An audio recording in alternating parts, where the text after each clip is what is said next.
Hello there, traveler. Settle your breath, ease your shoulders, and let the quiet of the night fold gently around you. Tonight, we drift once more into the soft twilight of the Viking Age. Not the fierce legends or the roaring battles, but the quiet footsteps that came before them. The small sparks, the restless thoughts, the first whispers of a people who would soon touch every corner of the sea. If you find comfort in these slow journeys through history, you're welcome to subscribe, so these gentle stories can find you again whenever the night feels heavy.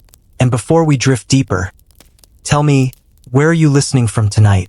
I always love to imagine where these stories travel, whose rooms they settle into, whose dreams they accompany. Now breathe slower, and let your mind slip toward the edge of the north, where cold waters curve between mountains, and where the first threads of the raider's tale quietly begin. The night is still around you, soft as wool, and the faint crackle of an imagined fire settles in your ears.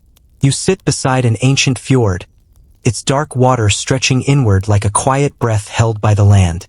The mountains rise steeply on either side, their silhouettes heavy and unmoving beneath a gray northern sky. And yet, there is something in the air here, something ancient, something shifting, something beginning. You feel it before you understand it. A restlessness, a quiet ache beneath the surface of life. For centuries, families along these shores lived in a rhythm that rarely changed. The seasons spun their slow circle. Winters of deep cold and long silence, springs of thawing soil, summers of fishing and gathering, and brief, frantic harvests before the earth hardened again. Their world was rugged, beautiful, demanding. It shaped endurance into their bones, carved strength from necessity, and it taught patience. A patience that stretched through storms, failures, and the long dark months when the sun fled the horizon. But patience can only hold for so long before the spirit begins to itch. You watch a fisherman in a small wooden boat, rowing back toward shore as dawn drifts across the fjord. His movements are practiced, steady, but when he looks across the water, there's a flicker in his eyes, a wondering, a desire to see what lies beyond the mouth of the fjord, beyond the jagged horizon. He would never say it out loud. Here, dreams are quiet, almost private things, but you can feel it in him and in the others who walk these stony shores. A shared, unspoken longing. The north is beginning to feel too small. Not small in land, for there is endless forest, countless mountains, and rivers that wind like long silver threads. But small in possibility, small in the chances it offers. The soil is thin, the winters long, the harvest often uncertain. A single storm can strip a family of everything. And so, their eyes begin to drift toward the sea, not for escape, but for expansion. For hope. You listen as the tide washes stones back and forth, the sound like a slow, heavy heartbeat. Each wave touches the shore, then slips away again, as if rehearsing a motion these people have not yet dared to take. It is a gentle rhythm, but persistent, patient, ancient. The sea has always been there, waiting. It is the first teacher of restlessness. The fjords themselves are pathways, natural highways carved by ice ages long past. They pull the gaze outward, inviting movement. And though the Northmen do not yet know it, these waterways will soon carry them farther than their ancestors ever imagined. But for now, the restlessness grows quietly, shaped by small moments. A hunter returns from the mountains with little to show for days of effort. The herd migrated elsewhere. A family counts their stores of dried fish and barley and realizes the winter will pinch them harder than last year.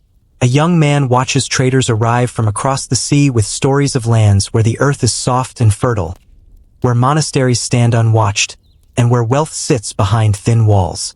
He listens, heart thudding. He pretends not to care. But the seed is planted.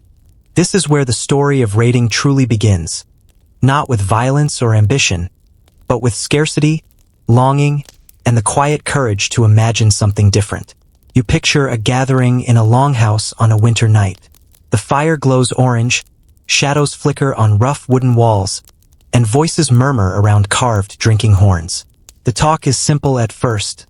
Weather, harvests, the state of their cattle. But as the night deepens, the tone shifts. A trader begins to speak softly of islands to the west.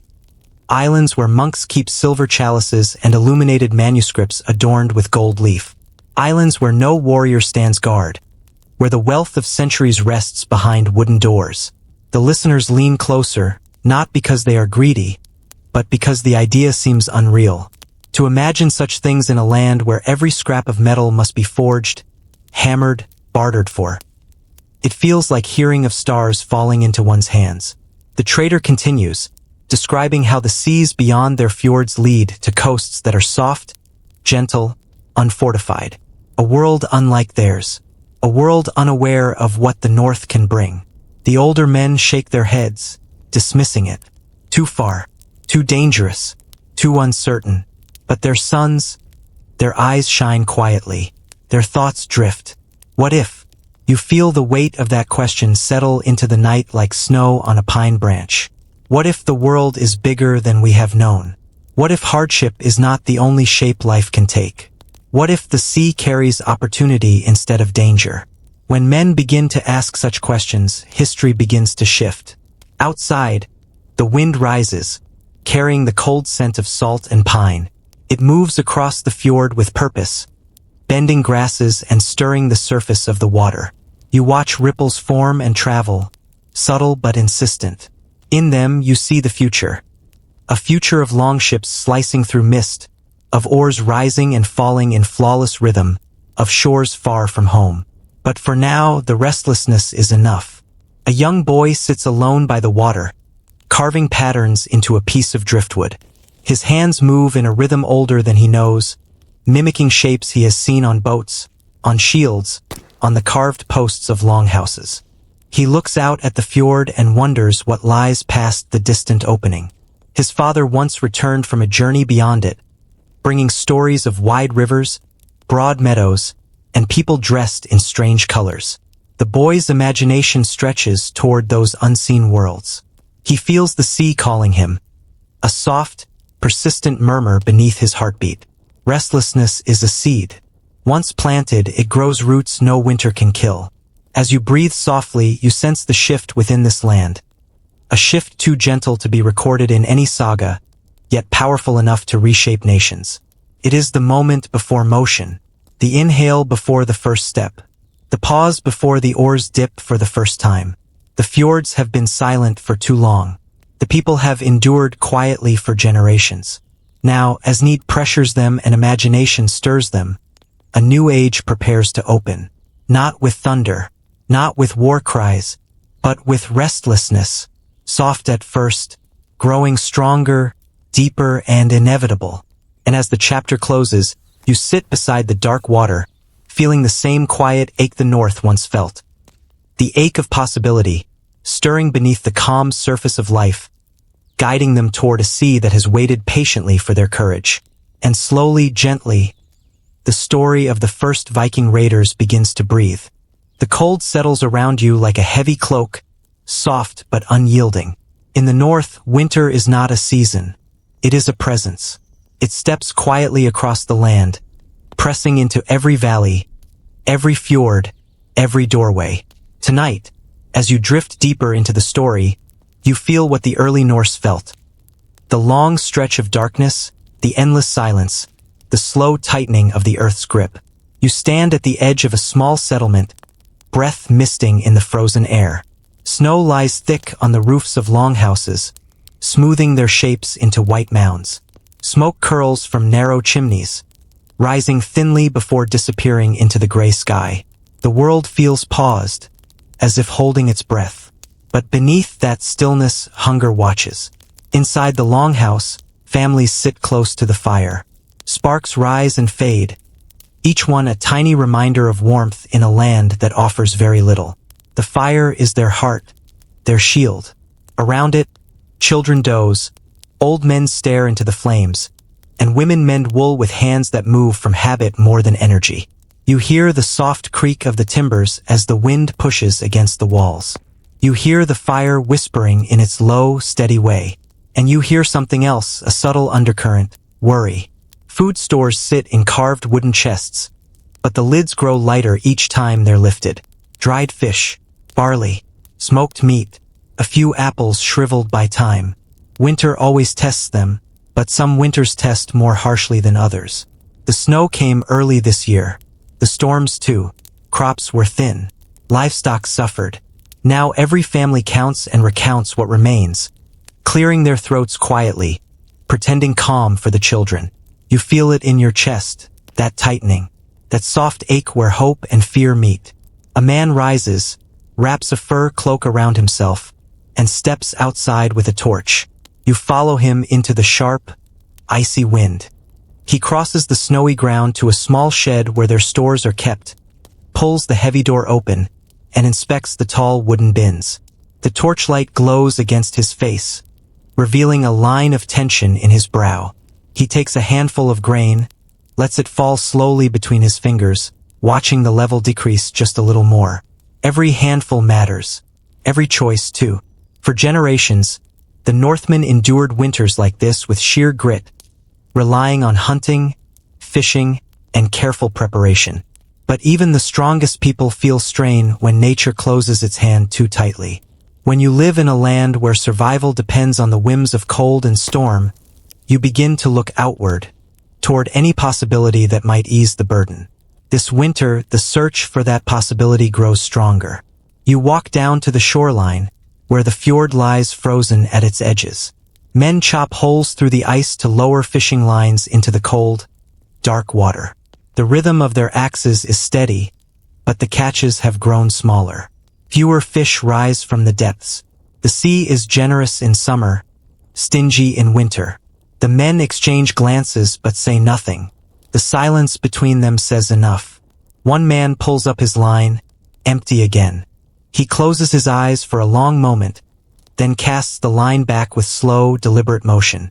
You feel his patience thinning, stretched like fabric worn too many times. He is not defeated, not yet, but there is a heaviness in him that was not there years ago. When the sun does appear weak and pale, it glints off the snow and ice, a cold light with no warmth. The people gather what they can from the world around them. Pine needles for tea, dried moss to help stretch flour, driftwood for fuel. They craft, mend, patch, and repair. They endure. But endurance alone no longer feels sufficient. One night, a storm blows in from the sea with a howl that shakes the longhouse beams. Snow slams against the roof, piling thick along the walls. The wind screams down the fjord like a wounded creature, rattling the carved doorposts. Inside, the fire struggles, shrinking low, flickering uncertainly. People huddle closer, pressing blankets against drafts, praying silently for the storm to pass quickly. You sense the fear in the room, not of the storm itself, but of what it means. A reminder, a warning, a telling of what happens when a land gives too little. As the storm roars, men speak in low voices about options. Some suggest venturing farther for trade, chasing rumors of warmer coasts. Others speak of traveling south for new farmland. And a few, the younger ones, their blood hot with youth and hunger, whisper of another option entirely. Raiding. The word is never spoken loudly. It sits between them like a glowing ember buried under ash. Because up until now, the Northmen had traded, explored, farmed, fished. But they had not yet become the raiders Europe would one day fear. That identity has not taken shape. Not fully, not consciously, but the need that creates it is beginning to build. You can almost feel it, growing in the storm's rhythm. Outside, the snowstorm begins to ease. The wind loses its bite. The longhouse settles. The fire steadies. People allow themselves a breath of relief. But the hunger remains, quiet but sharp, like a small blade pressed gently against the ribs. The next morning, the men gather at the shore again. The storm has pushed ice out into the fjord, broken into jagged pieces. The sun rises weakly, casting pale gold across the water. And there, in that light, something shifts. A trader's small boat appears, worn from travel, its sail patched and heavy with frost. The villagers help drag it to shore, offering hot broth and furs to warm the weary sailors. In return, the traders speak of lands to the west, not just in rumor now but with detail. Real places, real opportunities. They describe coastal monasteries standing in quiet isolation. They describe wealth unguarded. They describe soft earth, mild winters, fertile fields. And they describe how few warriors protect these places. The listeners hold their breath. The information settles into the cold air like falling snow. Not a call to violence, but a call to survival. Later, as the traders rest, a group of young men walk quietly to the edge of the fjord. They stare out at the dark water, imagining the world beyond it. The cold wind moves around them, brushing against their cloaks, pulling at their hair. One of them picks up a small stone and tosses it into the water. The ripples expand outward, reaching toward the mouth of the fjord, toward the unknown.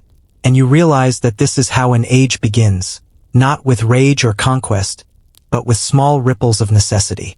Hard winters pressing from behind. Hungry shores offering no comfort. Stories of gentler lands drifting in from afar. Desire mixing with desperation until both become indistinguishable. The cold teaches them something. Where the land fails, the sea may provide. And so, on this quiet winter day, as frost clings to every branch and every rooftop, the minds of young Northmen begin to turn. They look not at what they possess, but at what lies beyond reach. Hunger sharpens their imagination. Restlessness deepens. And the first threads of a new identity begin to weave themselves into the long fabric of Norse history. As the chapter fades, you stand with them at the water's edge.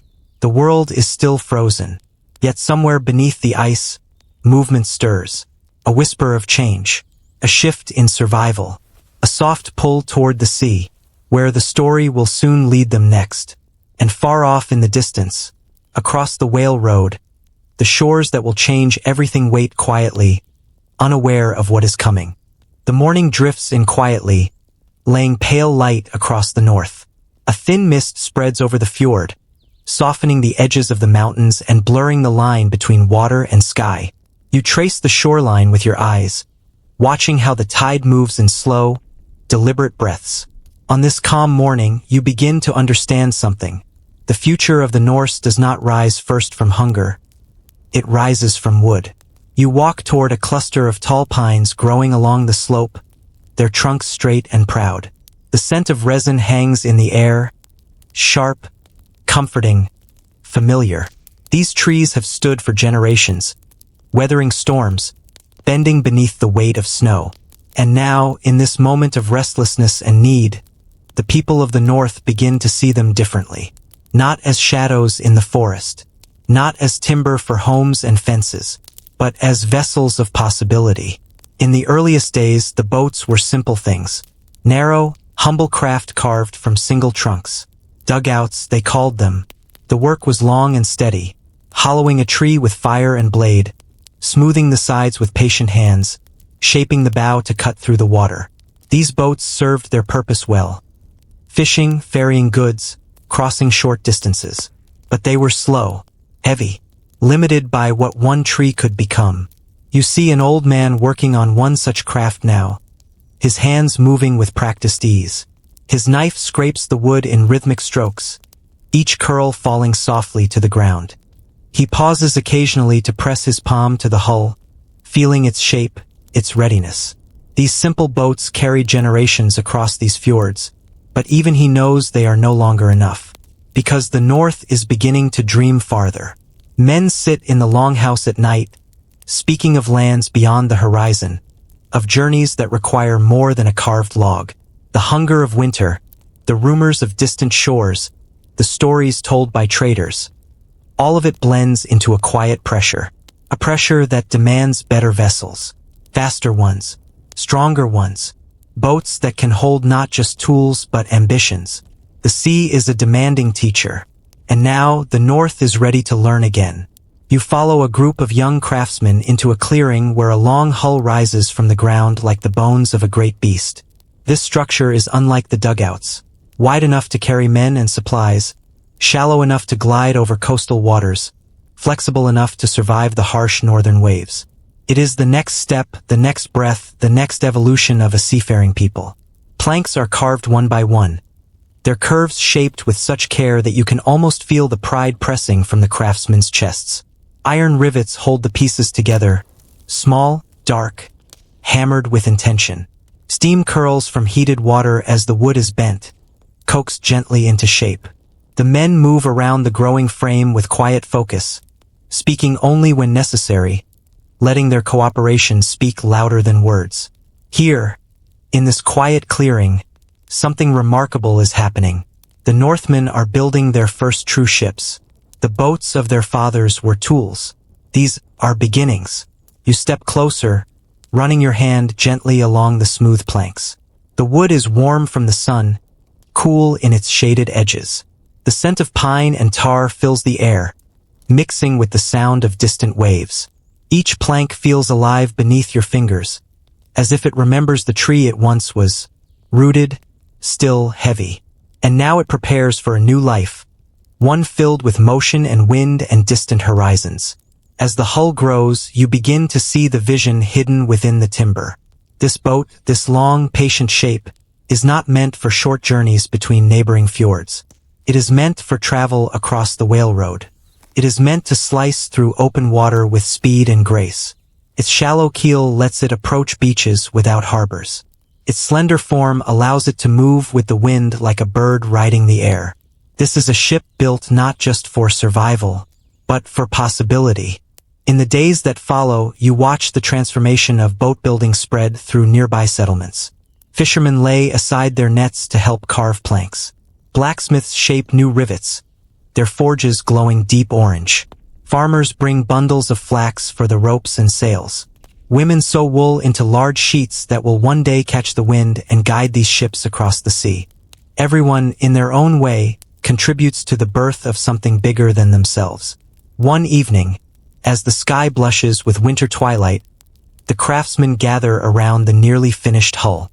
They speak of its weight, its balance, its purpose. A younger man traces the lines of the bow and imagines how it will cut through waves like a blade through cloth. An older man nods solemnly, remembering storms that took lesser boats, and hoping this one will endure. You sense the reverence in their movements, not quite a prayer, but close. A recognition that this ship is more than wood. It is a chance. Nights grow longer. Work continues by torchlight. Sparks glow in the darkness, drifting upward like small stars before disappearing into the cold air. The sound of hammers rings softly across the settlement. Slow, patient beats like a dream forming, one rhythm at a time. The boat takes its full shape. Not yet a longship, not yet the legendary dragon-sailed vessels of later centuries, but the ancestor. The first breath of a line that will one day carry the North to Ireland, England, France, Iceland, Greenland, and beyond. As you watch the final plank being fitted, a memory stirs through the settlement. The tales of their ancestors, stories of men who once crossed great distances in pursuit of trade and exploration. Those early voyages, though smaller and scattered, linger in these people's blood. The sea is not new to them. Only the reason to cross it is changing. And now, with hunger behind them and possibility ahead, the shipbuilders feel a new urgency settling into their bones. One morning, the entire village gathers to slide the vessel toward the water. The ground is slick with frost, and the air tastes of salt. Children run beside the ship, laughing as the adults push, pull, and steady the hull. Each creak of wood, each groan of the rollers beneath it, feels momentous. The sea waits. It always has. With one final heave, the hull moves into the shallow water. The fjord receives it gently, lifting it on its cold, steady surface. Waves lap at the sides, inspecting the new arrival, tasting the edges of its purpose. For a moment, no one speaks. The air feels sacred, tender. Then one of the young men climbs aboard, testing its balance. The boat shifts slightly, finding its hold on the water. He dips in or pulls once, and the boat moves with surprising ease. Faster, smoother, lighter than any they've known before. The people watch in silence. This is new. This is different. This is the beginning of distance. You feel the shift ripple through the air, a collective understanding that their world has just expanded. Their fjords are no longer boundaries, but gateways. Their shores no longer edges, but beginnings. Their hardships no longer final, but invitations. The sea is not something to fear. It is a path, a teacher, promise. As evening falls, the boat is pulled ashore and secured for further work. But everyone knows it is ready. Ready for journeys. Ready for change. Ready for chapters yet unwritten. You stand beside the water, listening to the gentle lap of waves against the hull. The sky darkens, stars appearing like lanterns along the edge of the night. The coming generations will perfect these ships, give them dragon heads, deeper hulls, woven sails. But this moment, this first creation, carries its own quiet power. Because before raiders can leave their shores, they must first build the thing that will carry them. And as the light fades, you can almost hear the future echoing on the water. The whispers of longships slicing through dawn mist, the hum of oars moving as one, the rising breath of a people ready to reach beyond their homeland. And somewhere in that darkness, a spark of boldness begins to glow, waiting to ignite the next chapter of their transformation. The day begins with a thin ribbon of light sliding across the fjord, pale as milk, soft as a breath. You stand along the shoreline, listening to the quiet shift of the tide as it pushes gently against the rocks. The cold air carries a faint hum, the promise of a conversation you have not yet heard. Something new is drifting toward the north, not in the wind, but in voices, rumors, stories carried by traveling traders, foreign fishermen, wandering monks pushed off course by storms. They come not often, but often enough to stir something in the bones of this land. Something that tingles beneath the skin. Something restless. As you breathe deeply, you hear a boat approaching. Its oars cut through the water with tired, uneven strokes. The men aboard are weathered, wrapped in damp wool, the sea still clinging to them like an old friend unwilling to let go. When they reach the shallows, villagers help pull the vessel onto the stony beach. Questions begin quietly, politely. Where have you come from? How long were you at sea? But the real questions come later, when fires crackle and bowls of warm broth are passed around. You follow the crowd into the longhouse, the air inside thick with warmth, smoke, and curiosity. The travelers sit near the fire, shaking the chill from their hands. They speak slowly at first, describing waves taller than houses, winds that screamed like hungry spirits, and a current that dragged them far beyond their intended shore. And then, as the fire grows brighter, they begin to speak of what they saw. Across the whale road, they say, there are islands where the coast stretches flat and gentle, where rivers flow through soft land, where fields roll like green waves beneath a quieter sky. And on these coasts stand monasteries, places where monks tend to their prayers, their books, their quiet lives. The listeners lean closer, because these monasteries are rich, not rich in armies or warriors, but rich in gold, silver, holy books bound in precious metal, chalices shaped from centuries of labor, brooches traded from far-off realms, and the monks, unarmed, unprepared, unaware of the hunger growing across the sea. A murmur moves through the longhouse, soft but electric. These stories aren't new to the world, but they are newly reaching the ears of men whose lives are shaped by hardship and cold. Men whose boats are growing stronger. Men whose dreams stretch farther now. You watch their faces as they absorb each detail. A young fisherman bites his lip. A farmer glances at his calloused hands. A hunter sits straighter than before, imagining the journey. One man's gaze drifts to the doorway, as if looking toward the horizon beyond it. No one says the word. Not yet, but you feel it stirring. A thought too dangerous to speak aloud, too tempting to ignore. Raiding. The traders continue, unaware of the quiet storm they are shaping. They tell of English monks who walk barefoot on soft soil, of Irish coasts where the fog sits low and gentle, of Frankish settlements where wealth glitters in wooden halls. They describe how easily their own boat landed on one remote beach, how no men appeared to challenge them, how silence wrapped the foreign land like a blanket. They describe vulnerability, and you know how the North hears that word. Not as cruelty, not as conquest, but as opportunity, as survival, because hunger does not care for morality. It listens only to necessity. You step outside into the cold night, breath curling into the air. Voices rise behind you from the longhouse. Excitement, disbelief, curiosity. The conversation has shifted. Men begin to speak of distance, tides, winds. The mood is cautious but electric, like sparks beneath a log ready to catch fire. The stars shimmer above the fjord, reflections trembling in the dark water. You realize that this is how history changes, not all at once, but through quiet whispers carried by those who have seen beyond their shores. A group of young men emerge from the longhouse, stepping into the starlight. They walk toward the water, silent at first. Then one speaks. Is it true? Could we reach it? Would the sea allow it? These questions hang in the air like frost. Another replies, his voice low. If the monks do not fight, if the shores are empty, then why not us? Why not now? The others nod slowly, not eager, not reckless, just listening to a new possibility. You watch their eyes reflect the faint glow of the moon on the fjord. Their expressions shift, not into greed, but into a strange mixture of fear and longing. For generations, their world was defined by mountains, forests, storms, fixed boundaries, hard edges. But now the edges feel softer, the world feels larger, and the sea feels welcoming. As dawn creeps across the sky, you walk with the villagers to the beach where the new ship rests. Frost glitters on its planks. The hull seems to shimmer with potential. Men gather around it, inspecting every seam and curve. They speak of sailcloth, of or count, of supplies that might be needed for a longer journey. Their voices remain hushed, but the idea grows louder. Older men arrive too.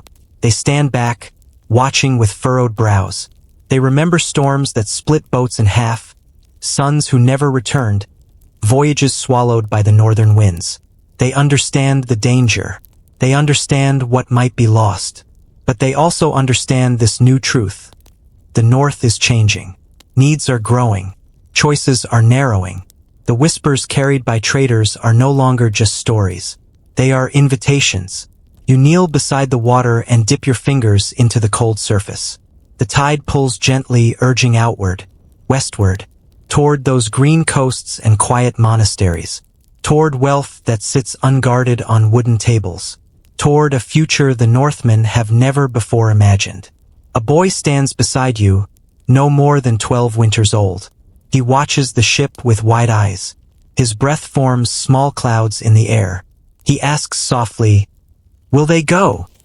His voice trembles, not with fear, but with the fragile possibility that he might one day follow. You do not answer, because even the North does not know yet.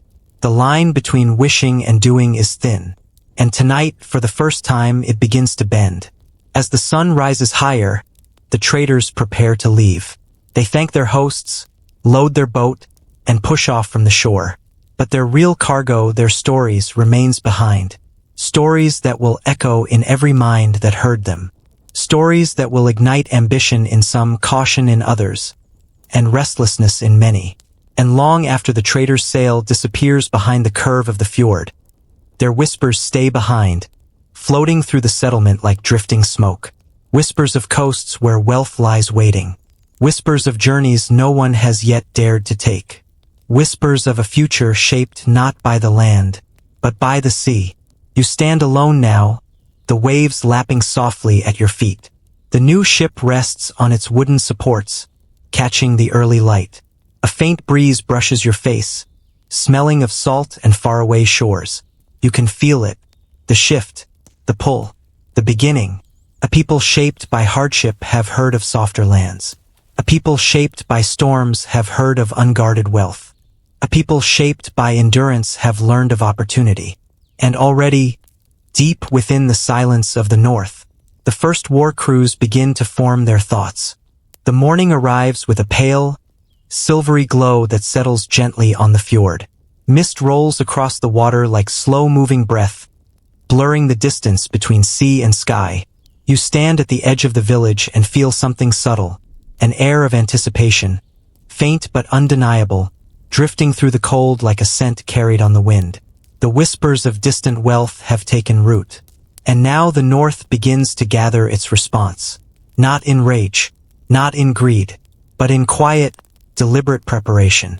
You watch as men move through the settlement with new purpose woven into their steps. Their lives have always been hard, shaped by storms, thin soil, and hungry winters. But now, beneath that familiar struggle, another truth begins to bloom. They are no longer just enduring life. They are preparing to reach beyond it. The first war crews are not born in violence. They are born in necessity.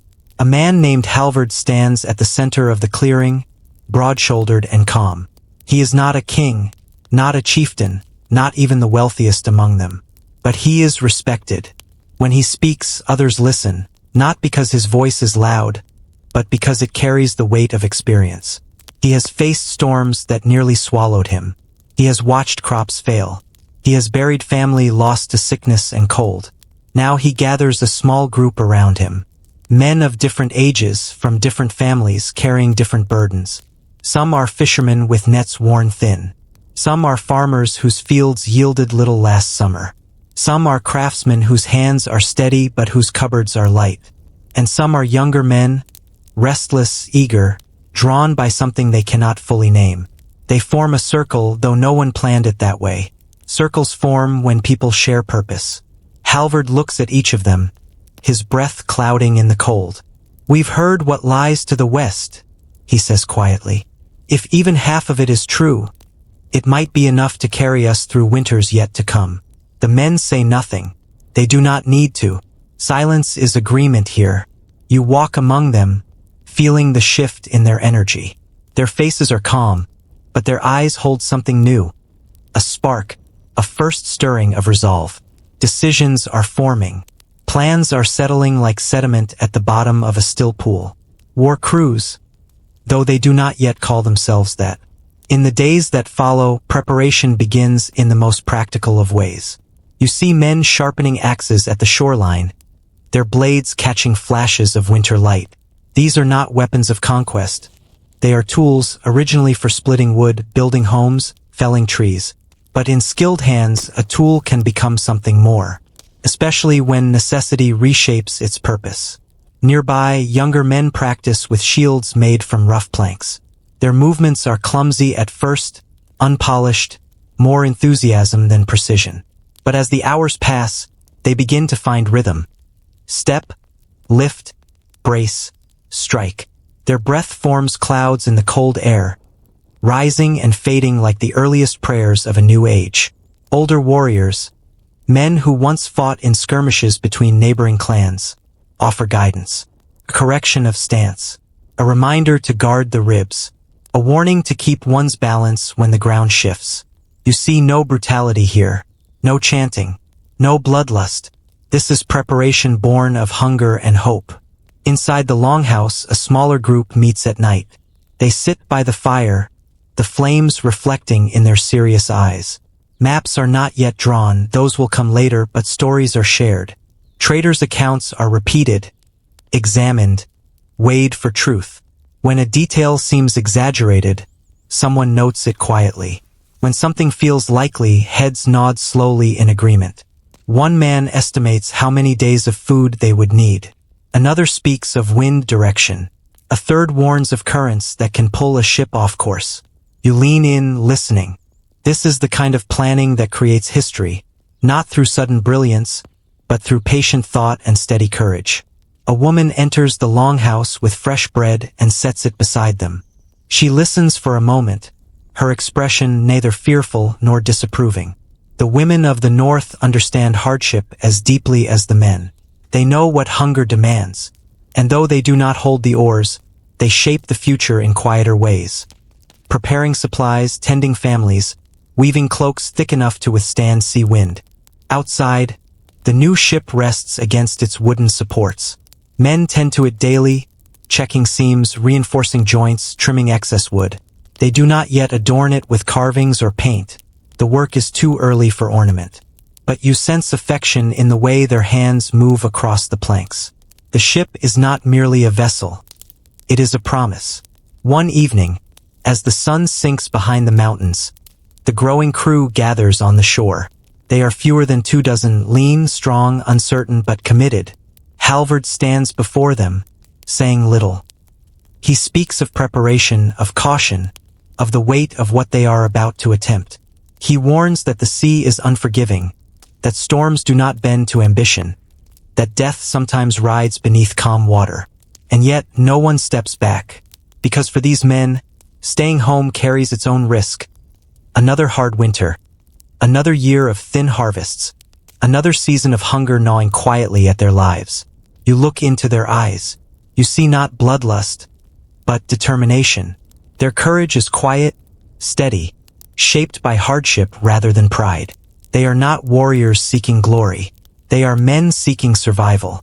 In the days that follow, the settlement hums with preparation. Women pack dried fish, barley, cheese, and herbs into sealed containers. Men gather rope, tar, spare timber. Cloaks are thickened with wool. Waterskins are filled. Small talismans carved from bone or driftwood are tied inside the ship's frame. Offerings to the sea, part prayer, part memory. You watch a father speak to his son, a boy no older than 10 winters. He kneels, placing a rough hand on the child's shoulder. His words are soft, steady. He does not promise to return. That promise is too fragile for the sea. Instead, he promises effort, love, and the hope that this journey will give the boy more than the land ever has. The boy nods, silent tears forming. He understands more than his years should allow. As departure draws closer, the mood shifts, not toward triumph, but toward solemnity. Each man knows the risks. The sea has taken men far stronger than they are.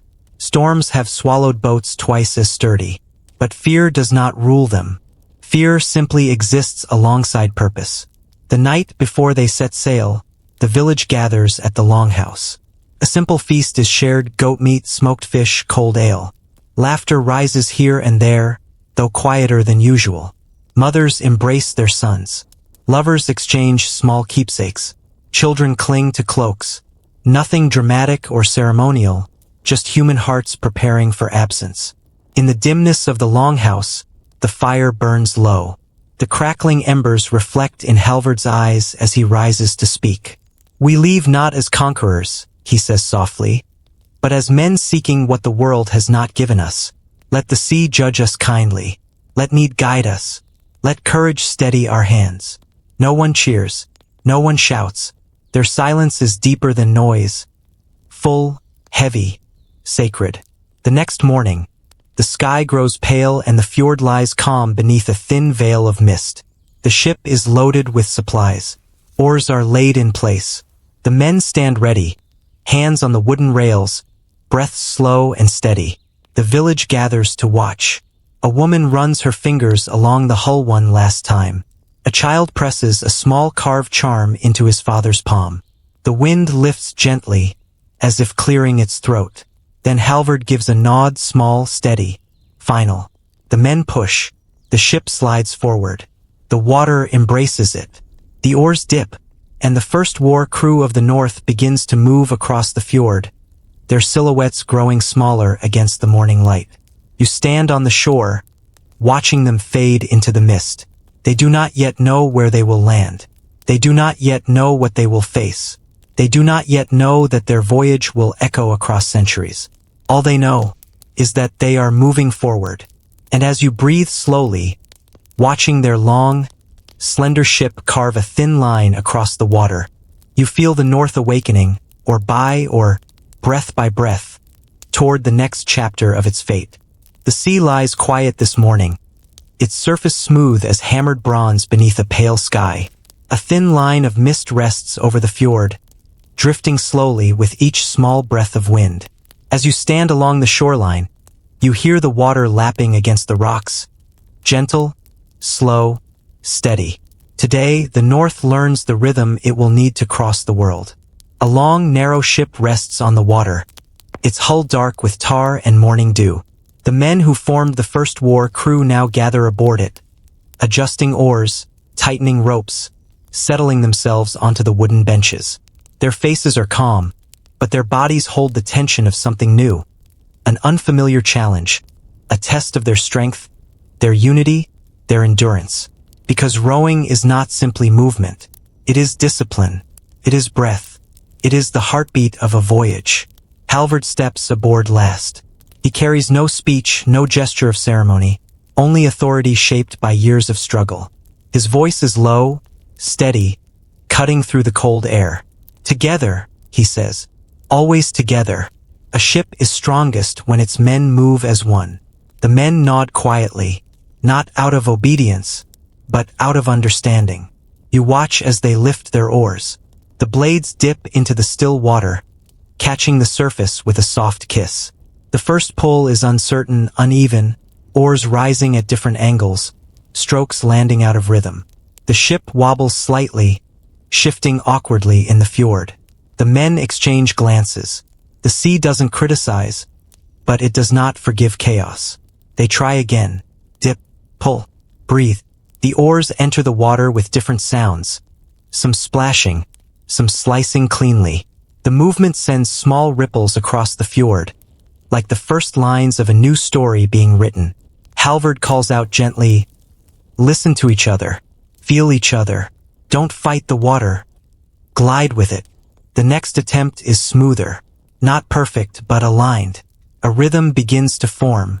Not fast, not powerful, just steady. Like footsteps on a long journey. Like heartbeats finding one another in the dark. You can feel the air shift around them, the tension loosening, the first hint of unity forming. Their breath clouds the air, rising and fading. Their muscles strain against the weight of the water. Sweat forms beneath their wool tunics despite the cold. Their backs ache, but they continue. Because rowing is not about strength alone. It is about endurance, patience, repetition, and the early Northmen know those lessons well. As the morning deepens, the ship glides farther along the fjord. The men adjust their pace, learning the difference between a short, sharp stroke and a long, sweeping pull. They learn how the ship responds to each movement, how it accelerates with unity, hesitates with disarray. When their arms tire, Halvard does not tell them to stop. He tells them to breathe slower, to feel the oar as an extension of their own bodies, to let the water carry some of the burden. You see it happen the moment when muscle gives way to rhythm, when effort becomes flow. Their strokes begin to merge into one long, fluid motion. Dip, pull, lift, return. The sound is hypnotic. Wood and water speaking in a quiet conversation. A language older than kings. On the shore, villagers gather to watch. Children sit on the rocks, eyes wide with wonder. Women fold their arms against the cold, following the ship with calm, steady gazes. Old men nod slowly, approvingly, recognizing the importance of this practice. Because a longship is not just wood and iron. It is the men who crew it. And the North is learning this truth for the first time. Hours pass. Clouds drift overhead like slow herds of pale gray giants. The fjord shifts from silver to faint blue. The ship continues its steady journey. When fatigue finally grips their shoulders, Halvard raises a hand. The oars lift from the water, dripping, trembling. The ship drifts in silence, carried gently by the tide. The men breathe heavily, chests rising and falling. Their hands are raw, palms already reddened by friction. But their eyes hold something new. Pride, confidence, camaraderie. They have not mastered the rhythm yet, but they have begun. As the ship floats, Halvard speaks quietly to them. This is the difference between life and death on open water. A ship that moves with unity survives storms. A ship that fights itself does not. No one questions him. They have already felt the truth of his words in the water beneath them. After a short rest, they practice again. This time with commands. Halvard calls the rhythm, now, now, now, and the oars move with sharper precision. The fjord echoes with the repetition. Dip, pull, lift, return. The men lean forward, back forward, back, bodies moving like a single tide. They learn when to breathe, when to hold tension, when to release. They learn how to read the subtle movements of the ship beneath them. The longship begins to glide faster, smoother, cutting clean lines through the fjord. Spray rises at the bow. The oars churn the water in perfect harmony. And for a moment you see it, the shape of what these men will one day become. Not raiders, not yet, but sailors, oarsmen, students of the sea. This training is their foundation, their first step toward journeys no one in the north has yet imagined. As the sun leans west, casting golden light across the water, Halvard signals the end of the day's work. The men row slowly back toward shore, their bodies trembling with exhaustion. When the ship reaches the beach, villagers rush forward to steady it. The crew steps onto the sand one by one, legs shaking, hands blistered, shoulders burning. But each man's face carries a quiet satisfaction, a knowledge earned through effort. They will return tomorrow, and the day after, and the day after that, because mastering the sea demands repetition, and repetition builds destiny. As the fjord settles into evening calm, you stand alone at the water's edge.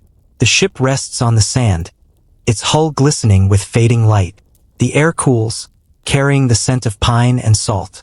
Behind you, the crew's laughter rises faintly, not loud, but warm. Unity is beginning to form, not perfect yet, but growing, deepening, strengthening. You close your eyes for a moment, letting the rhythm of the oars echo softly in your mind. Dip, pull, lift, return. A heartbeat, a beginning, promise. And as night settles gently over the north, the men who will soon follow chieftains of boldness are finding their rhythm, stroke by stroke, breath by breath, toward the next chapter of their fate. The sky this evening glows with the faintest gold, stretched thin across the horizon like warm breath on cold glass. The fjord lies still, holding the last light in a quiet shimmer. You stand on the ridge above the settlement, watching how the world softens in the dusk. The ship rests below, the crew scattered along the shore, tired from another day of training. But tonight, your attention drifts to the men who guide them.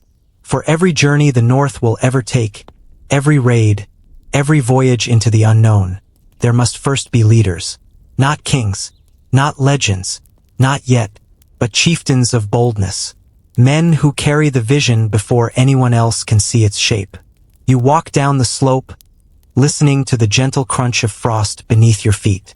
At the shoreline, a small group stands apart from the crew, speaking in low, thoughtful tones. These men are not louder, nor stronger, nor taller than the others. But there is something different in the way they hold themselves. Something steady and unmoving, like a tree that has survived many storms. Halvard stands among them, his cloak drawn tight against the cold. His eyes drift often to the sea, as if measuring its distance or listening for something only he can hear. Beside him stands Eirik, a craftsman known for building boats sturdy enough to outlast gales. Next to him is Thorfinn, a quiet but respected farmer whose land has suffered more poor harvests than good ones. And Rolf, younger than the rest, fierce of will but careful in judgment. Together, they shape the direction of this new journey. These are the first leaders of the North's turning tide. You step closer, hearing their conversation in fragments. Not commands, not orders, just concerns, calculations, small pieces of a larger vision. How many days of food will hold if the wind changes? What if the current pulls them southward? What do we know of the monasteries? What do we not know? What happens if they meet resistance? What if the sea refuses them? Their questions are humble, serious, grounded in the practical. Boldness does not roar here. It whispers, because true leadership in the early North does not begin with ambition. It begins with responsibility. These men feel the weight of lives on their shoulders. They know what it means to bury sons lost to the sea, to lose brothers in coastal battles, to watch families fracture under the strain of survival. And yet, they are the ones willing to act anyway. You watch Thorfinn study the horizon. His gaze is deep, thoughtful, as though he carries the whole settlement behind his eyes. He is not a warrior in shape, broad but gentle in manner. His boldness comes not from battle, but from necessity. His fields will not last another harsh season. His cattle grow thinner each winter. His children deserve more than the North's stubborn soil can give. Boldness blooms quietly in men like him. It is a response to hunger, a response to hope. Eirik, the boat builder, kneels beside the ship and presses his hand to its hull. He closes his eyes, feeling the wood's grain beneath his palm. He has shaped vessels for decades, fishing boats, ferries, small craft for trade. But this ship is different. It will go farther, carry more, face winds fiercer than any he has known. I trust this hull, he murmurs, but I trust our men more. His voice is soft, almost tender. This is not pride. This is guardianship. Halvard nods beside him. His leadership is the quiet kind, forged through experience, not position. He has survived storms that nearly stole his life. He knows fear, real fear, the kind that clenches the gut and steals the breath. And because he knows it, he respects it. He does not ignore the danger of this journey. He carries it with him like a stone in his pocket. The men around him follow because of that respect. Because courage without wisdom is a death wish. But courage with wisdom becomes a path. As the conversation continues, Rolf speaks. His voice is steady but bright with a younger man's fire. We train. We prepare. We learn the currents. We listen to traders. But eventually, we must simply trust ourselves. There is silence after his words. Not disapproval. Not agreement. Just silence. The kind that settles when truth has been spoken. Because a ship can be perfect. Supplies can be plentiful. Oarsmen can be relentless. But there will always come a moment, just before the journey begins, when certainty ends, and faith begins. The men fall quiet, each lost in thought. The sea murmurs beside them, soft and steady. You watch Halvard lift his gaze once more to the west, toward the misty horizon where the unknown waits. Then something shifts. It begins when an older villager approaches, leaning on a carved walking stick. His beard white with age, his back slightly bent, his hands worn from work long past. He touches Halvard's arm gently. You're doing what must be done, the old man says. Not for riches, not for glory, but for the winters still to come. Halvard bows his head. This is the affirmation he needed. Quiet, honest, undramatic. You see how leadership in this place works, not through domination, but through trust. These chieftains do not stand above their people. They stand among them. They do not command by birthright. They command by respect. Women join the shoreline next, bringing warm broth and thick wool blankets. They speak words of caution, of love, of hope. Their presence grounds the leaders, reminding them whom they sail for. Children gather around Eirik, asking questions about the ship. How fast will it go? How far can it travel? Will it be safe?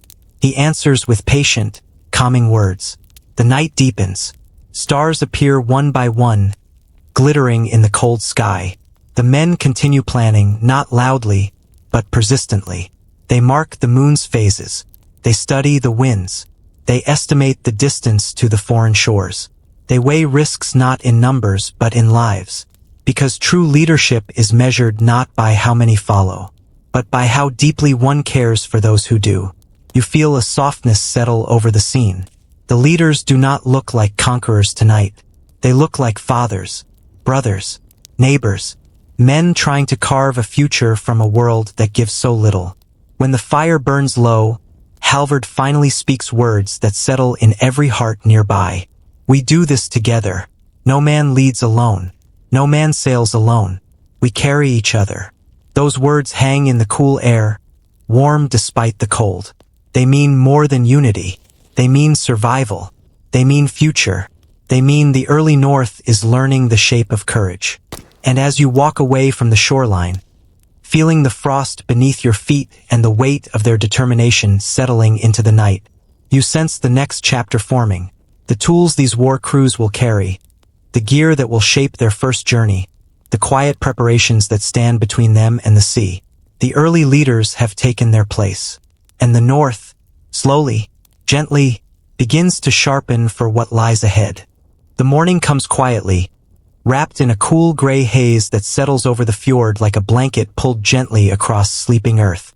The longship rests on the shore, waiting, its dark hull glistening with dew. Around it, men move through the cold air with slow purpose, their breath rising in white threads. Today is not a day of rowing or planning or dreaming. Today is a day of preparation, a day of tools, a day of shaping what the crew will carry when the world beyond the north finally meets them.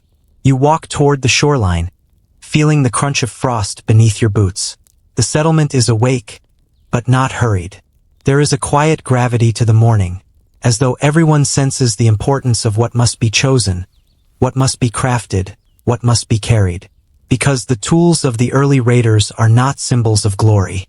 They are the simple, honest instruments of survival. At the center of the clearing, a blacksmith works beside a glowing forge. Sparks rise like fireflies, drifting into the cold air before disappearing. The hammer in his hand moves with calm rhythm, steady, patient, guided by a lifetime of labor.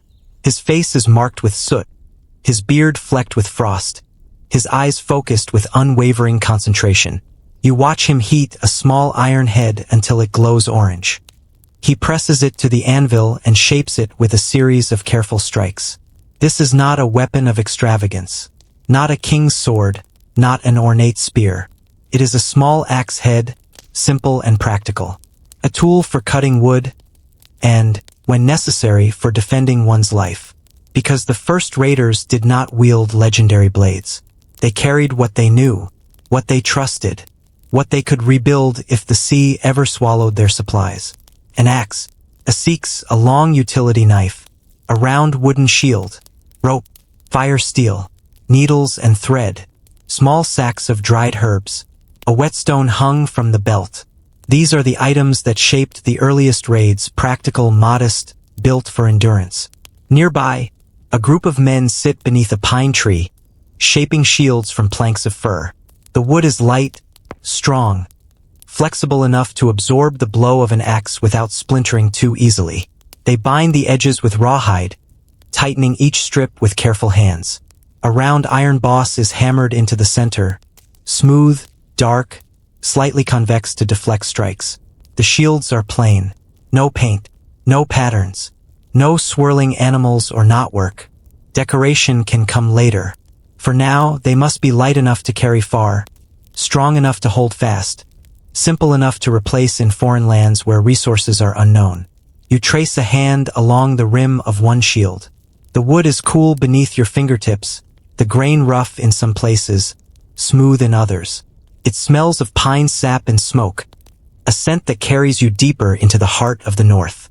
A young man tests the weight of his shield, lifting it, lowering it, learning how it pulls on his arm. His grip adjusts instinctively. You see the determination in his posture. He is preparing not for glory, but for uncertainty. Behind the shield makers, women sit beside wooden tables, preparing travel gear. They stitch woolen cloaks thicker at the shoulders, wax leather bags to make them resistant to seawater, and tie bundles of herbs. Thyme for wounds, yarrow for fevers, wild garlic to keep meat from spoiling too quickly. Their hands work quickly, silently. They know what their men may face. They know how the sea can twist a small wound into danger. They prepare without ceremony. Steady, practical, uncomplaining. A girl no older than 10 winters hands her father a small braided charm made of wool and feather. He ties it to his belt without question. Such charms hold no magical power, but they hold something just as important: memory, peace of home, promise of return. Tools of the heart sit quietly beside tools of survival. You walk toward another tent, where ropes are being measured and coiled. Thick hemp strands, twisted hard by hand, smelling faintly of salt. Rope is life at sea. Rope holds the sail. Rope ties the ship to shore. Rope repairs broken timbers. Rope rescues men thrown overboard by sudden winds. You feel the texture of it beneath your fingertips. Coarse, strong, uncompromising. a reminder that even the simplest object can hold a man's fate. Farther down the shore, the war crew begins assembling their individual gear. They move with quiet concentration, checking each item carefully. A fisherman ties a whetstone to his belt, then slides his seeks into a leather sheath. A hunter packs flint for fire, a small bone needle strips of dried meat. A farmer adjusts his woolen cloak, making sure it will not flap too wildly in the wind. An older warrior checks the balance of his spear, nodding slowly to himself. There are no grand speeches, no rituals, no boasting, only preparation, only necessity. You notice something else: the absence of metal armor. The early Northmen did not wear chainmail on these first journeys, not because they lacked skill, but because metal was expensive, rare, and heavy. A man who falls into the sea wearing armor sinks. A man who must row for hours cannot carry such weight. So instead, they wear thick wool and leather. Warm, flexible, replaceable. Their clothing is not protection against blades, only against wind and cold. Their true protection lies in unity, speed, and surprise. You watch as Halvard approaches the ship with a small chest. He opens it, revealing carefully wrapped bundles of salt, horn cups, spare cord, needles, tar, and tools for repairing oars. He distributes these items among the crew, making sure no single man carries too much. "Every one of us is needed," he says quietly. "Every one of us must be able to take another's place." No one argues. No one questions. They all understand. A war crew is not a group of individuals. It is a single body with many hands. As the sun rises higher, the ship begins to fill, not with weapons of conquest, but with the ordinary tools that stand between life and death at sea. The oars are checked one by one. The ropes are coiled. The provisions are stored beneath the benches. The shields are tied along the sides of the hull. The axes are placed within reach but not yet held with battle in mind. The ship looks different now, less like a craft waiting to be tested, and more like a vessel preparing to leave everything familiar behind. You sit beside the water for a moment, listening to the soft thrum of preparation. The fjord is calm today, reflecting the mountains like a silver mirror. The air is crisp, the wind gentle, a day that feels peaceful. And yet beneath that peace lies something deeper. Not tension, not fear, but readiness. The North has gathered its tools, not for conquest but for survival, not for glory but for possibility. As evening falls, the crew gathers around a small fire. Their gear rests beside them. Axes clean, shields ready, provisions packed. They sit in a quiet circle, speaking little. The crackle of the fire fills the space between them. Tomorrow they will finish their preparations. Soon after, they will set their eyes westward. And as you breathe slowly, listening to the pop of burning pine, you feel the ship's destiny growing closer, carried by the tools of simple men preparing for an extraordinary voyage. The morning arrives in a soft hush, as though the world itself is holding its breath.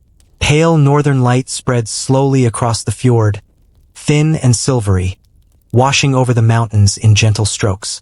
The sea lies almost perfectly still, glassy, reflective, a vast mirror capturing the earliest hints of dawn.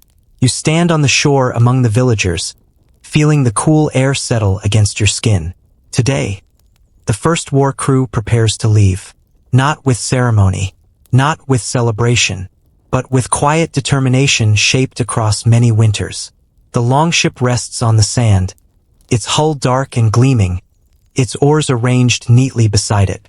The ship looks different now, less like a creation, more like a companion, a creature ready for movement, a vessel of intent.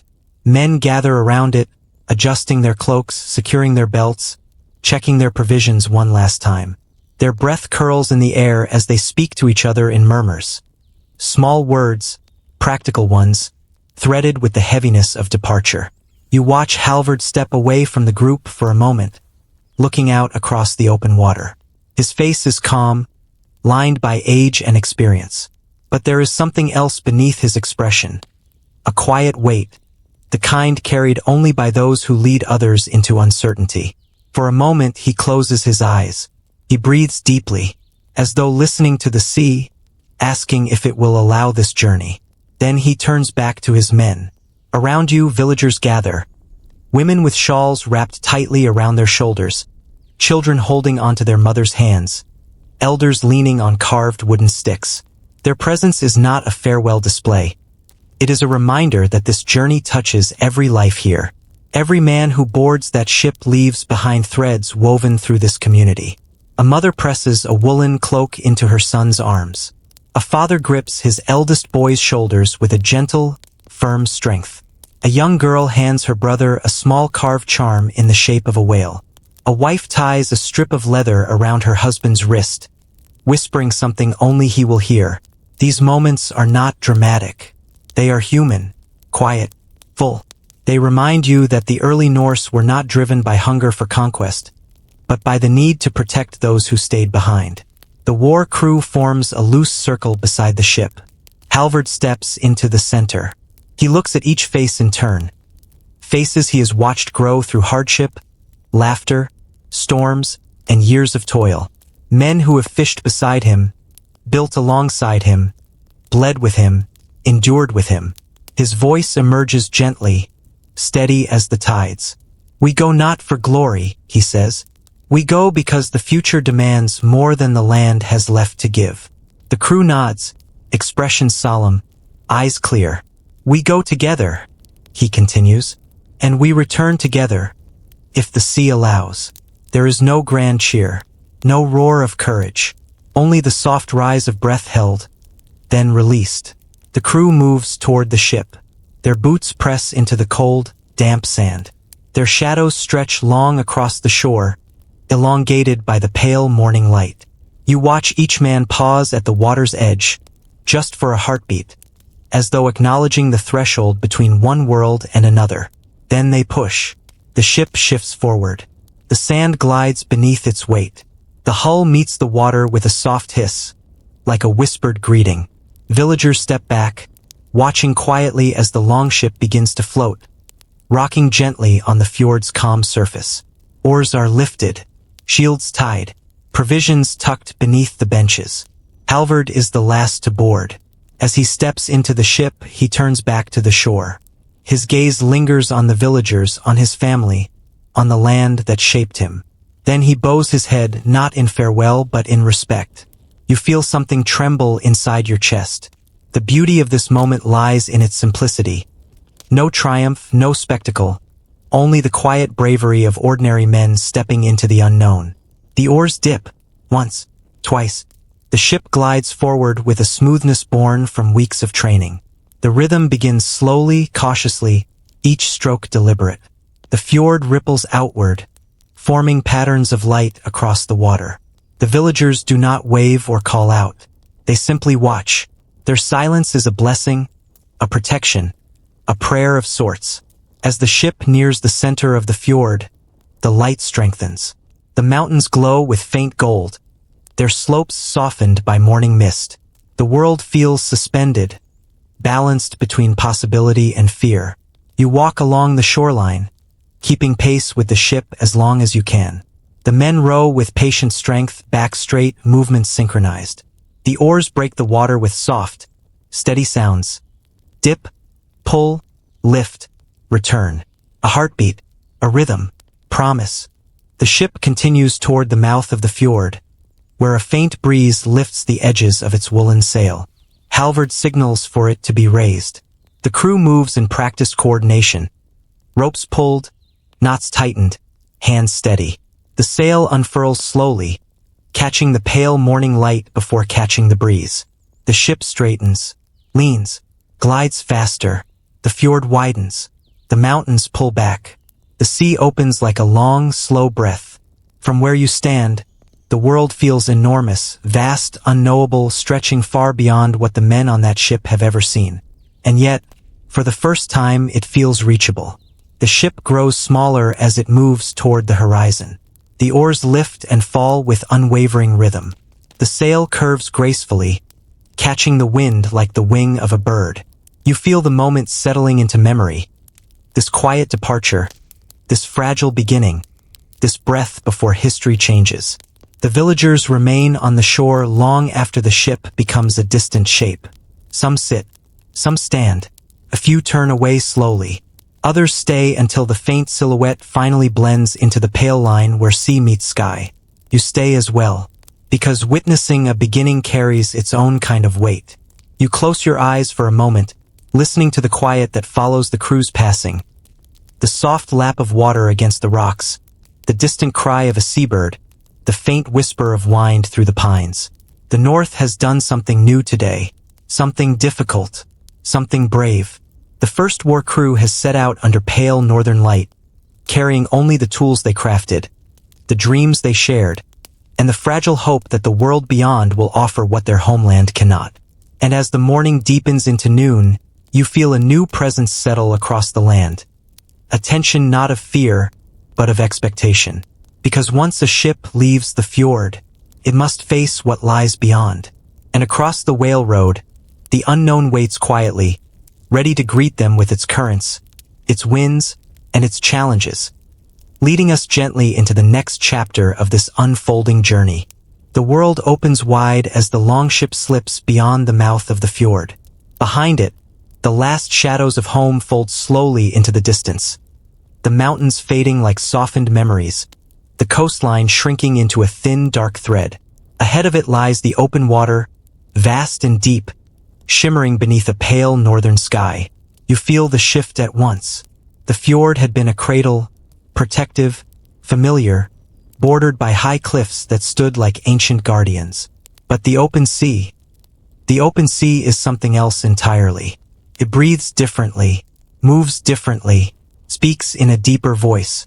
You stand with the crew in spirit, feeling the longship rise gently beneath your feet as the first true swell rolls under it. The ship bends gracefully, its slender hull flexing with each movement of the sea. The men glance at one another, not with fear, but with the quiet acknowledgement of a threshold crossed. For the first time, they are no longer within the North. They are part of something larger, older, endless. The wind strengthens, tugging at the sail. The woolen cloth billows outward, catching the breeze with a full, round shape. Ropes creak, taut and singing. Halvard adjusts their direction, guiding the prow westward, toward the horizon that stretches like a soft, glowing line. The rhythm of the journey begins to take form. The oars rest, tied along the ship's sides. Their work is done for now. The wind carries them onward. The men settle into their places, cloaks wrapped around their shoulders, eyes scanning the water. The sea is calm today, its surface marked with long, rolling swells that lift the ship like slow, steady breaths. You hear the sounds that will come to define this voyage. The soft thrum of water against the hull, the faint whistle of wind through the rigging, the creak of timber adjusting to waves, the murmured voices of men speaking quietly, protecting the peace around them. A fisherman named Sten dips his hand into the seawater. He lifts it, watching the droplets fall back into the deep. "Salt feels different out here," he says softly. No one responds directly, but the others listen. Out here, every small observation feels important. Each detail part of a world they are only beginning to understand. Hours pass in a slow, gentle glide. The coastline behind them dissolves into morning haze, then disappears entirely. They have left the last shape of home behind. Ahead lies only the endless sweep of the Whale Road, the name their ancestors gave this very path. Whale Road, not in fear but in respect, because whales roam these waters like wandering mountains, rising and falling with the rhythm of the tides. Their breath can be heard across great distances, soft fountains of mist rising into the cold air. As the longship continues westward, the men begin to speak of old stories, the kind told during winter nights beside crackling fires. "Whales carry luck," one says, "or disaster," says another. "Depends on who's listening," a third murmurs. You feel their uncertainty, but also their reverence. The sea is a world unto itself, one that must be met with humility. By midday, clouds drift across the sky, pale and thin like strands of pulled wool. The sea deepens in color, shifting from steel gray to something darker. an ink blue touched by hints of green. The waves rise higher, but not harshly. They roll beneath the ship in long, slow arcs, lifting and lowering it with a gentle sway that could lull even the most anxious mind. Some of the younger men, unused to the open water's motion, lean over the side. Their stomachs churn. Their breathing grows uneven, but the older crew members guide them through it, offering quiet reassurances. "Breathe with the waves," Halvard tells them, "not against them." So they breathe, slowly, steadily. The sea teaches them its first lesson. You are part of its rhythm now. As afternoon deepens, a small wind shift carries the scent of distant rain. Halvard studies the horizon, eyes narrowing. He signals for the men to tighten the ropes, to steady the shields, to secure the provisions beneath the benches. The storm does not come. It only hints at itself, building in the clouds before drifting away again, leaving the crew alert but unharmed. But this is another lesson. The sea gives warnings if you know how to listen. Later, with the sun lowering behind them, the crew settles into the calm of evening. A soft glow spreads across the water, turning the sea to liquid amber. The longship seems to float not on waves, but on light. The men rest their arms, rub the stiffness from their shoulders, share small pieces of dried meat and bread. A few speak of home, not loudly, not wistfully, but with the quiet fondness of men who carry their families in their hearts. Stories drift between them, a daughter learning to weave her first wool, a son running barefoot through the pines, a small house with smoke curling gently from the roof. These memories ground them, anchor them, remind them why they made this choice. As dusk settles, the crew takes turns sleeping in small shifts. Those awake keep watch, eyes scanning the sea for shadows, waves, or distant shapes. The moon rises slowly, a thin crescent glowing with pale silver light. It reflects on the waves, shimmering like scattered coins. You sit with the watchers, feeling the stillness deepen around you. The creak of the ship, the distant splash of waves, the soft exhale of the wind in the sail. Each sound blends into a lullaby that only the sea can sing. The world feels endless, but also safe, held. Midway through the night, a dark shape surfaces beside the ship. A whale, huge, silent, ancient. The crew freezes, awed, respectful. The creature glides alongside them for several breaths, its presence calm and curious. Then, with a final exhale that sends a mist of warm air into the cold night, it disappears below the surface. The men release a breath they didn't know they were holding. Good fortune. That is how they interpret the whale's visit. And perhaps it is. Hours pass. The night deepens. Stars fill the sky, so many that they blur into one another, forming a shimmering river of light above the dark sea. Halvard sits at the bow, watching the horizon. He is silent, listening to the sea as though it speaks a language he has learned through years of patience. You sense that he is not just guiding the ship, but letting the ship guide him as well. Before dawn, the wind changes again. This time it carries a different scent. A faint, distant smell, earthy, green, unfamiliar. Land, not yet visible, but there. The men stir, their eyes widen, their breaths grow steady with anticipation. They have crossed the hardest part of the whale road. Now the world ahead begins to reveal itself, not in sight, but in promise. The sea grows calmer, the wind softens, the horizon brightens, and as the first golden light of sunrise touches the waves, the faint silhouette of a distant coastline begins to form.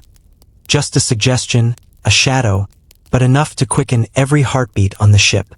Ahead lies the first foreign shore, the first landing, the first chapter of a new Norse identity. But for now, in this gentle dawn, they simply breathe. Men caught between two worlds, guided by courage, held by the sea. Dawn breaks slowly, touching the world with a muted, pearly light. You stand in the longship with the crew as the horizon sharpens, the faint silhouette of land growing clearer with every passing breath. It begins as a smudge of shadow, then a line of darker gray, and finally, unmistakably, a coast, the first foreign shore. The men gather at the bow, silent, leaning forward as though their bodies are reaching before their minds can catch up. They have imagined this moment, whispered about it, dreamt about it, doubted it, hoped for it. But now that the land lies before them, real and steady and undeniable, something soft shifts through the crew. Awe, not triumph, not hunger, just awe. The coastline rises gently, marked by low green hills and scattered rocks. No mountains, no vast cliffs. The land seems quiet, almost peaceful, as if untouched by the hardships the Northmen carry in their bones. A thin line of seabirds circles overhead, their cries echoing across the still morning air. Closer now. The wind pushes the longship with patient hands. The sail billows. The oars dip, guiding the vessel with slow precision. As the ship nears the shallows, the scent of earth begins to blend with the sea. A soft, unfamiliar smell. Richer, milder, warmer than the air they left behind. The men breathe it in deeply, a reminder of why they came, a promise of what might be possible. Halvard raises his hand, signaling to slow the pace. The oarsmen pull gently, easing the ship toward a sandy inlet. The water becomes shallow enough to see stones beneath the surface, shaped by centuries of tide. The longship glides forward with barely a sound, settling into the sand with a quiet sigh. The first landing. No war cry breaks the air. No rush of feet. No clash of iron. Only silence. The crew steps off the ship one by one, boots sinking softly into foreign sand. They stand there for a moment, barely moving, barely breathing, absorbing the reality that they have crossed the whale road and arrived upon another world entirely. A soft wind moves through the grasslands ahead. Birdsong trickles down from unseen trees. The morning feels gentle, unthreatening, almost welcoming. Eirik kneels, scooping a handful of earth into his palm. He lets it fall slowly, watching how it breaks apart, how it moves with softness rather than the stubborn weight of northern soil. He nods once, quietly. Good land, he murmurs. Sten walks a few paces forward, scanning the landscape. He points toward a cluster of low buildings farther inland, perched upon a small rise overlooking the sea. Smoke drifts from a chimney. A narrow path winds its way toward the structure. A monastery. You feel the shift among the men, the unspoken understanding that this is the place traders described. Lindisfarne, Holy Island, a place where monks live in quiet devotion, where books shimmer with gold leaf, where chalices gleam upon wooden tables. Place without warriors, without defenses, without expectation of danger. Halvard gathers the men into a loose circle. His voice remains low, steady, grounded in the seriousness of what lies ahead. We move with care. No needless harm. We take what we need. We leave quickly. The sea will not wait for us. These are not the words of a conqueror. They are the words of a man trying to shape necessity into survival. The crew nods. Not eagerly, simply with resolve. They begin walking inland, their steps soft on the dewy grass. The morning sun rises slowly behind them, casting long shadows that stretch toward the monastery. Birds scatter from bushes as they pass. The wind shifts, carrying the faint scent of incense from the monks' morning rituals. The monastery comes into full view. Stone walls low and modest. A wooden door. Small windows. A quiet place tucked gently into the landscape, expecting nothing but peace. You feel a weight settle into the air, an understanding that what happens next will echo far beyond this small island. But the men do not think of echoes. They think of children waiting at home, of thin harvests, of winters that take more than they give. They approach the door. Halvard signals for restraint. He knocks once, firm but not violent. There is no reply, only the rustle of the wind. He pushes the door open. Inside, the air is warm, filled with the scent of burning tallow and parchment. A single monk looks up from his writing desk, his quill stilling mid-stroke. His eyes widen, not in anger, but in confusion, perhaps in fear. He whispers something under his breath, a prayer, a plea, a fragment of scripture. The Northmen stand in the doorway, uncertain. This moment is new to them. They are not accustomed to strangers who do not draw weapons. Halvard steps forward, raising a hand. Open, not threatening. We take only what we need, he says softly. The monk trembles, but he does not run. He simply closes his eyes and bows his head. The men move carefully through the small room, not rushing, not shouting, not destroying, simply searching. A silver chalice, a small chest of coins, a golden cross, delicate and finely worked. Manuscripts adorned with the shimmering glow of ink and gilt. Objects of wealth, objects of beauty, objects that can mean survival back home. They take only what they can carry, only what will not slow them on the return journey. Outside, a few monks gather in the courtyard, watching with wide, uncertain eyes. Their hands tremble. They whisper to one another. Some clutch small wooden crosses. Others simply stand, frozen between faith and fear. The Northmen do not harm them. Halvard's order holds. Necessity does not require cruelty. The raid takes minutes. Quiet minutes. Unplanned. Uncelebrated. Unreal. The men return to the ship the same way they arrived, moving through grass that bends beneath their boots, silent as shadows. When they reach the shore, they load their sparse treasures aboard, careful to balance the weight. They speak little. Some breathe heavily.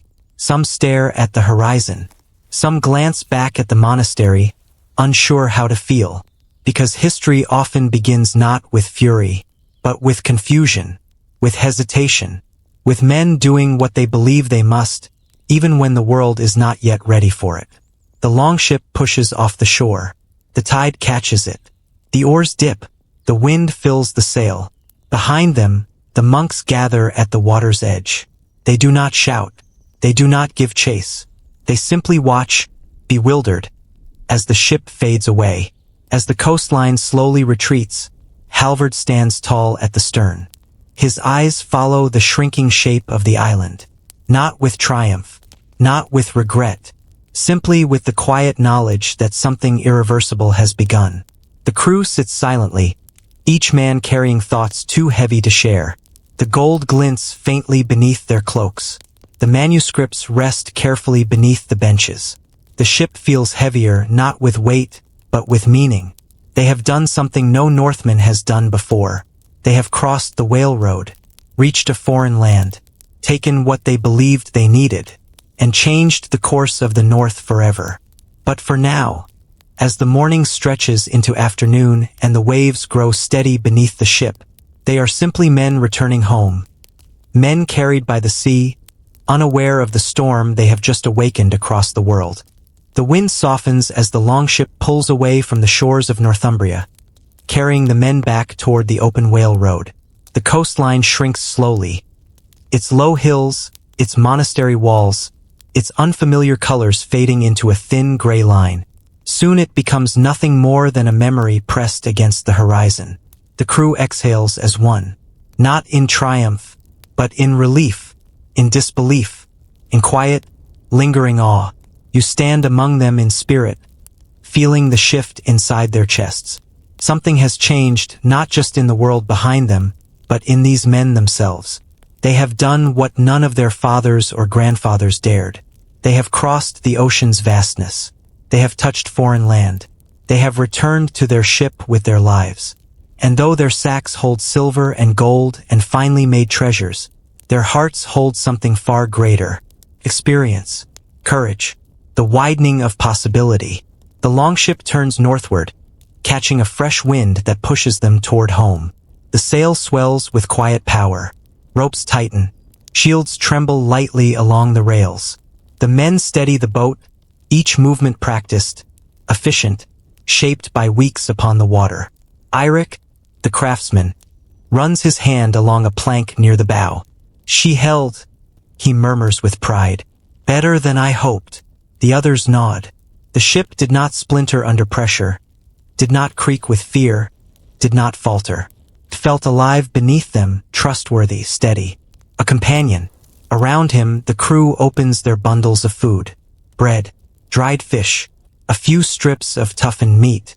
They eat in silence, chewing slowly, letting the salt and grain settle their uneasy stomachs. New land has a scent to it, a humbling, overwhelming scent, and the men still carry traces of that strangeness inside them. Halvard sits at the stern, eyes scanning the horizon. Not in fear, fear left him long ago, but in vigilance. The sea is peaceful for now, its waves gentle, its surface smooth, but he knows that peace on the open water can shift without warning. He breathes deeply, letting the cold air fill his lungs. The journey home will test them just as surely as the journey out. As the longship moves farther into open sea, the rhythm settles in once again. Oars rest. The wind pulls them forward. The men gather beneath their cloaks, sharing quiet stories. Some speak of the monastery, how strange it felt to see men living in such serene devotion. Some speak of the gold, shining even in the dark wooden hall. Others speak of their homes, of wives, children, families waiting on distant shores.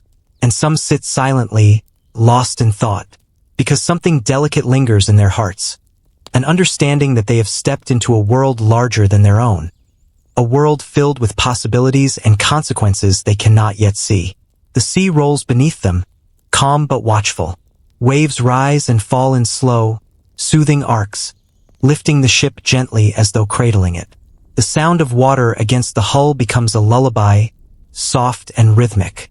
Sten leans his head back, eyes half closed. Feels different on the return, he whispers. Feels shorter. Halvard shifts slightly, considering this. Journeys change when you know the way, he says. Indeed, the horizon no longer feels like a barrier, it feels like a bridge.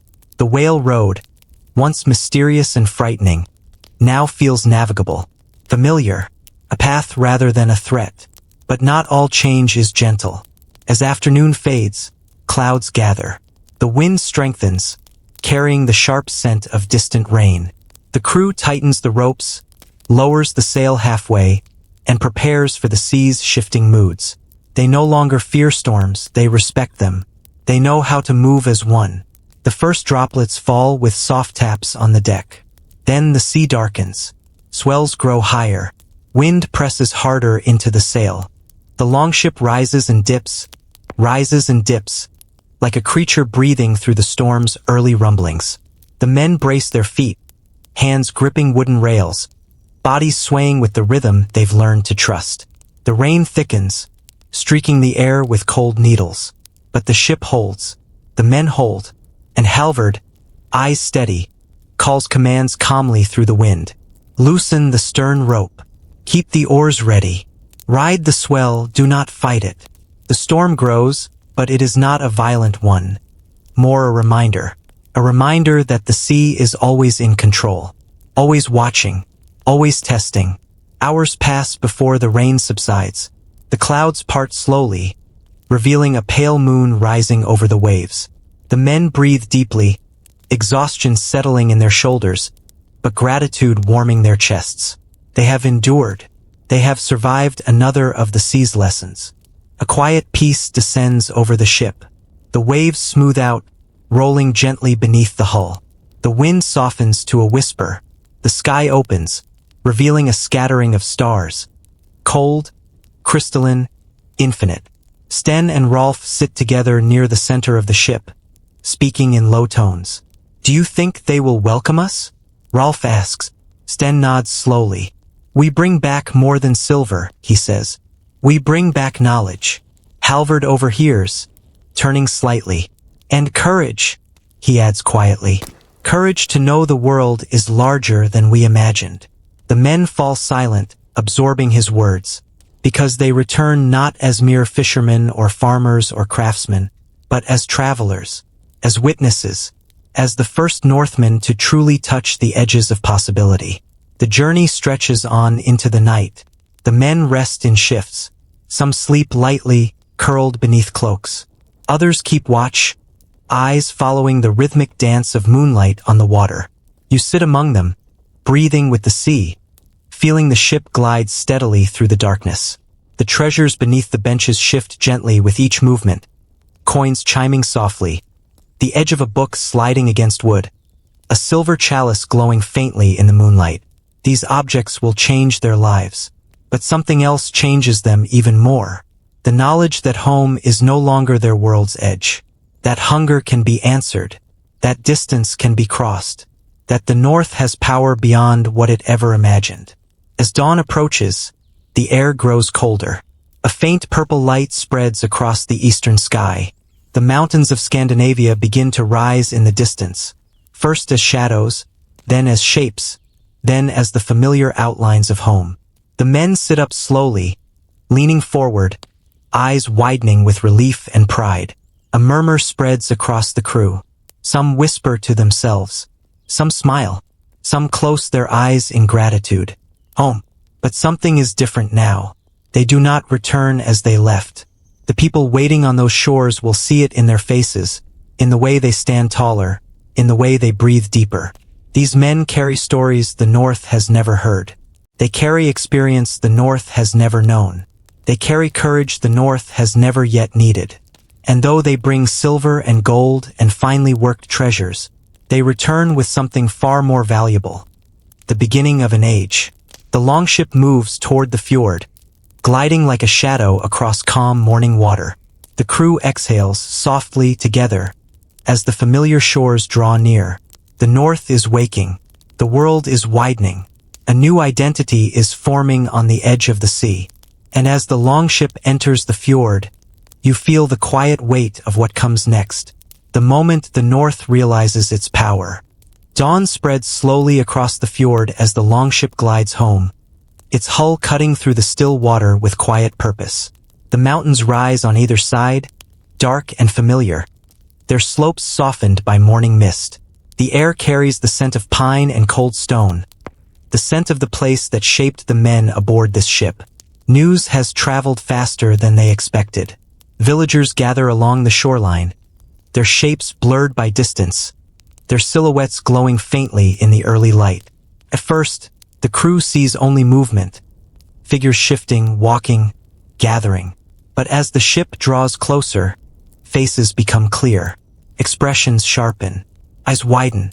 The longship returns. Halvard stands at the bow, steady, calm, carrying not pride but a deep and quiet fullness. The men behind him straighten their backs, not out of arrogance but out of gratitude. Gratitude to the sea, to one another, to the chance that carried them safely home. The ship slides onto the sand with a soft, reassuring sigh. And then stillness. The villagers do not rush forward. They do not cry out. They do not celebrate with exuberance. They study the men, looking deeply, searchingly, seeing something new in their eyes. Something changed. Something expanded. Something awakened. Halvard steps onto the sand first. His boots meet the earth of home with a weight that feels different now. The others follow. Sten, Eirik, Thorfinn, Rolf. Each man carrying a quiet strength, a subtle transformation, a ripple of a new identity. They unload their treasures in silence. A silver chalice, gleaming even beneath gray northern light. A handful of coins that shimmer like frozen sunlight. A golden cross, delicate and carefully wrapped. Manuscripts illuminated in colors the North has never seen before. Gasps rise from the villagers. Not loud, but breathless. Children step closer, eyes wide with astonishment. Women cover their mouths in wonder. Elders stare long and hard, as though trying to understand if what they see is real. These objects come from distant lands. Lands the villagers have only heard of in scattered stories. Lands across the whale road. Lands that once felt unreachable, unimaginable, forever out of reach. But now the proof rests in their hands. You feel the shift the moment it settles across the crowd. The world is no longer as large as it once seemed. A boy touches the golden cross with trembling fingers. "Is it real?" he whispers. Halvard kneels before him, offering a gentle smile. "It is," he says softly. "And so is the world it came from."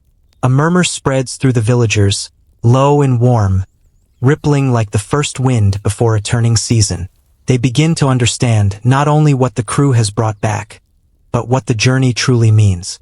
The North has power, not the power of kings or empires, but the power of movement, of skill, of courage, of ships that cut through the sea like arrows through air. The crew gathers in the longhouse that evening.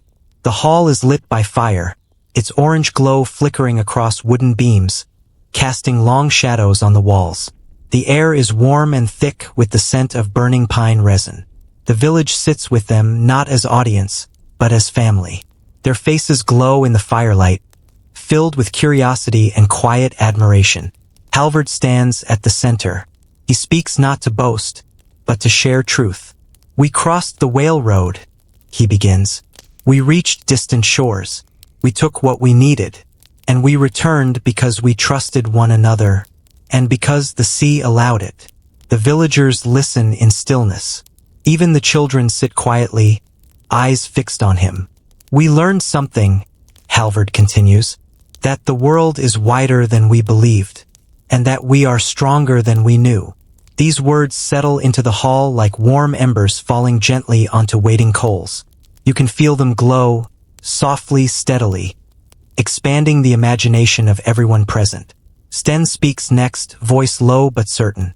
"The sea is big," he says, "bigger than all of us, but it can be crossed." Eirik follows, holding one of the manuscripts in his rough hands.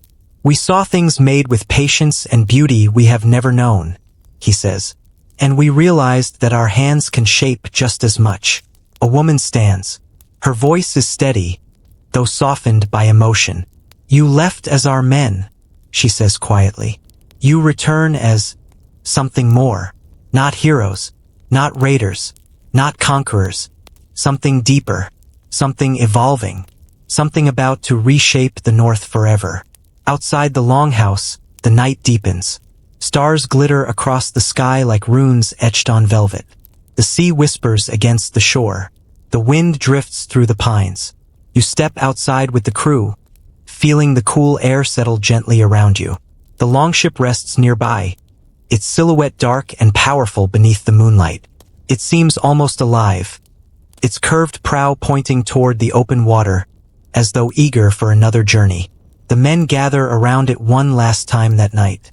They speak softly among themselves, not just of the wealth they brought back, but of the journey itself, of the way the waves taught them humility, of the storm that tested their unity, of the calm mornings when the horizon felt like a promise, of the silent landing on a distant shore, of the realization that they could go farther and return.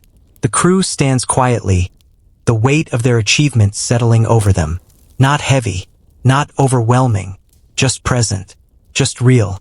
Halvard rests his hand on the hull and breathes deeply. "We can do this again," he whispers. The others nod, not in eagerness but in certainty, in knowledge, in the quiet understanding that possibility has widened. The North has crossed its first threshold, and thresholds rarely stay closed once they are opened. As you stand there with them, the night stretching above, you feel the shift echo gently across the land. It is not loud or dramatic. It does not roar like thunder. It does not shake the earth. It unfolds like dawn, softly, gradually, inevitably. A new age has begun, not with swords raised high, but with a whisper carried across the whale road. The age of raiding, of exploring, of crossing seas that once felt infinite. The age when the North realizes its power. And as the chapter closes, the longship rests in the moonlit silence, waiting, listening, dreaming of horizons yet unseen, while the men who built it stand beside it, quietly becoming the first generation of a changed world.